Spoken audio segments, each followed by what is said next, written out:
Welcome to Democracy Now!, democracynow.org, The War and Peace Report. I'm Mimi Goodman. Record cold temperatures are continuing across the eastern and midwestern United States today. With a blast of Arctic air, scientists warn is part of a pattern fueled by climate change. In Kentucky, temperatures are in the negative digits, about 40 degrees below normal. Here in New York State, Martin Appier was among those who visited the iconic Niagara Falls, which is frozen. It was like a wall of ice, with lots of stalactites. There were a few stalactites and stalagmites made of ice, you know, like icicles. So it was cool. It was completely different from when you're there in the summer when it's just a wall of water, eh?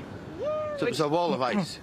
The record cold follows what government scientists have just confirmed was the second warmest January on record worldwide. And while New York City may be among some 100 cities currently experiencing record-breaking cold, a new report from the New York City Panel on Climate Change finds average temperatures here could jump nearly 9 degrees by the 2080s.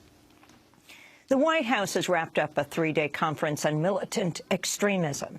Speaking Thursday, President Obama reiterated his message, groups like the Islamic State do not represent Islam.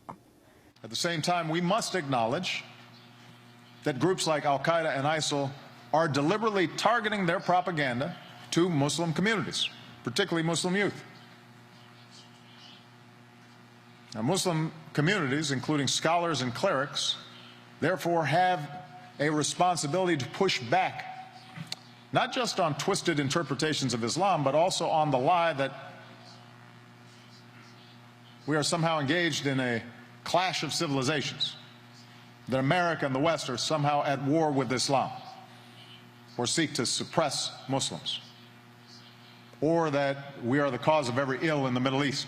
The White House conference hosted representatives from countries which have faced global condemnation for the promotion of extremism or repression of their own citizens, including Saudi Arabia and Bahrain.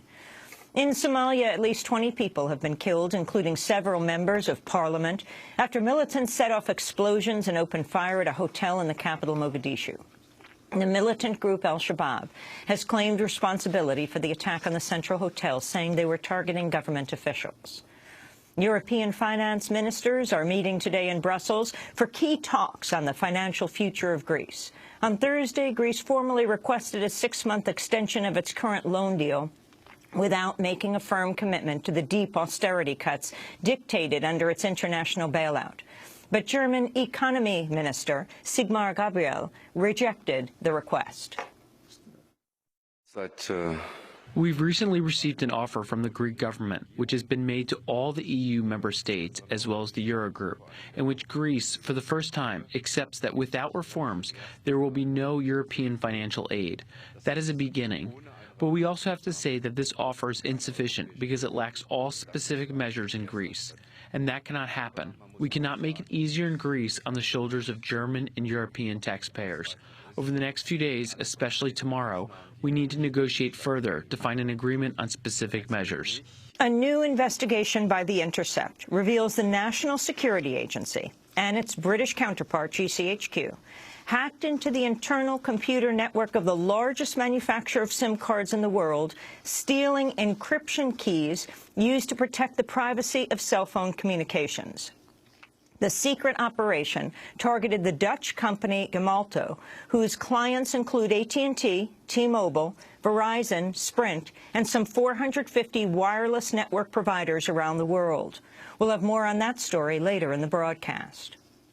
Walmart's announced it'll raise its minimum wage to $9 an hour in April and $10 next year, in a move that'll impact about 500,000 low-wage workers. The increase falls far short of the $15 an hour living wage demanded by workers who've launched historic strikes against Walmart and reported retaliation from the company for joining the protests.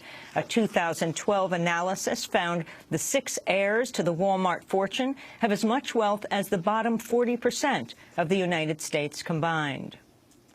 Two women in Austin, Texas, have become the first legally married same-sex couple in the state, despite a long-standing ban on the unions. A state district judge ordered the Travis County clerk to grant a marriage license to Suzanne Bryant and her partner of 30 years, Sarah Goodfriend, saying the couple needed immediate relief from the ban because Goodfriend has ovarian cancer. Goodfriend and Bryant celebrated at a news conference. This really is very, very meaningful to our family to have the kind of ability to make personal decisions, health decisions, and financial decisions as a family going forward. We're just very grateful that we've had this opportunity to crack the door open in Texas. We hope it will swing wide for everyone very soon. Just hours later, the state Supreme Court blocked the order allowing the couple to wed. Texas Attorney General Ken Paxton has declared the marriage void. A federal jury in New Orleans has awarded $14 million to 5 Indian workers in a trafficking case involving the firm Signal International. In the aftermath of Hurricane Katrina, Signal brought hundreds of people from India to work on repairs at its shipyard in Pascagoula, Mississippi. The workers say they spent their life savings to come to the United States under false promises of permanent residency. They were then forced to spend over $1,000 per month to live in squalid work camps with up to 24 men sharing a single unit with 2 bathrooms. Those who complained were threatened with deportation. The case is the first in an historic series of labor trafficking cases led by the Southern Poverty Law Center. A St. Louis, Missouri police officer has been suspended after turning off a dashboard camera as her colleagues were kicking and tasing an African-American man during a traffic stop. Cortez Buford has filed suit against police over the April arrest. The video shows police dragging Buford from the car, then kicking and tasing him. At one point, he shouts, "I can't move," then using the slang term red to mean the dashboard camera is rolling. Officer Kelly Swinton tells her colleagues to wait while she turns off the camera. Hold up, y'all, hold up. Hold up, everybody hold up. We're red right now, so if you guys are worried about cameras, just wait. The video then abruptly stops. Police, who'd received a call about shots fired in the area, accused Buford of speeding, making an illegal U-turn and abruptly parking. They say an officer kicked him to prevent him from reaching for a gun, which they say they found in his pocket. But all charges against him were dropped after the prosecutor saw the footage. Police Chief Sam Dotson told the St. Louis Post-Dispatch he does not believe the officers did anything wrong. In addition to Swinton, he suspended a sergeant who was supervising the scene. He suspended him for 1 day.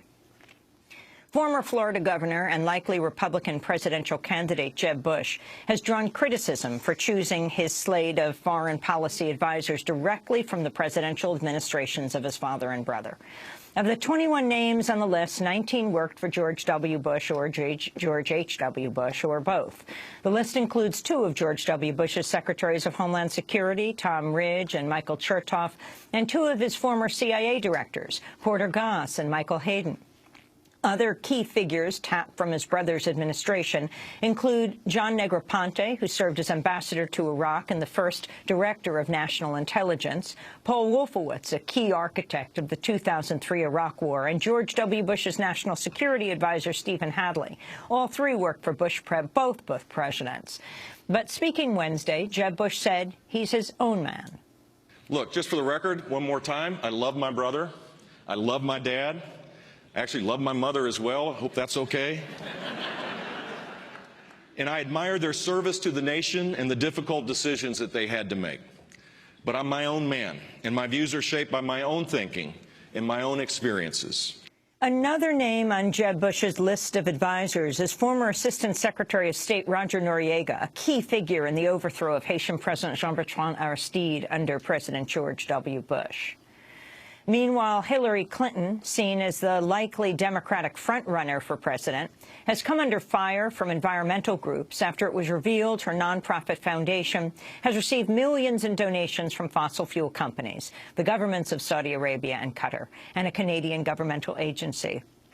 promoting the Keystone XL oil pipeline. The Clinton Foundation, run by Hillary and Bill Clinton and their daughter Chelsea, has raised nearly $2 billion since its creation in 2001. Fox News host Bill O'Reilly has come under scrutiny amidst reports he fabricated claims about reporting in Latin America. O'Reilly's blasted suspended NBC News anchor Brian Williams for his false reporting about his helicopter coming under fire in Iraq. But Mother Jones has uncovered problems with an oft-repeated O'Reilly story about the war between Britain and Argentina over the Falkland Islands, off Argentina's coast. I was in a situation one time in a war zone in Argentina in the Falklands where my photographer got run down and then hit his head and was bleeding from the ear on the concrete, and the Army was chasing us. I had to make a decision, and I dragged them off, but at the same time I'm looking around and trying to do my job, but I figured I had to get this guy out of there because that was more important. At the time, Bill O'Reilly was working for CBS. It turns out no CBS reporter got into the Falkland Islands during the war. O'Reilly's own book's No Spin Zone, which recounts his time in Argentina, makes no mention of witnessing any combat. O'Reilly denounced the Mother Jones report, saying he never claimed he was in the Falklands. O'Reilly does write in his book about a protest he covered in the Argentine capital, Buenos Aires, after the fighting was over, where he claimed, quote, a major riot ensued and many people were killed, unquote. But multiple news reports, including the CBS News report from the time, which used O'Reilly's footage, did not report any fatalities. Meanwhile, The Nation has published footage from O'Reilly's reporting in El Salvador in the early 80s, just after the El Mozote massacre, when up to 1,000 civilians were slaughtered by U.S.-trained Salvadoran forces. Instead of reporting on El Mozote, The Nation notes, O'Reilly went to nearby Mianguera, the site of a supposed attack by leftist rebels. In his book, O'Reilly wrote Mianguera was leveled with no one live or dead. But his own news report from the time shows several people walking around while the town remains largely intact. And those are some of the headlines. This is Democracy Now!, democracynow.org, The War and Peace Report. I'm Amy Goodman. And I'm Juan Gonzalez. Welcome to all of our listeners and viewers around the country and around the world.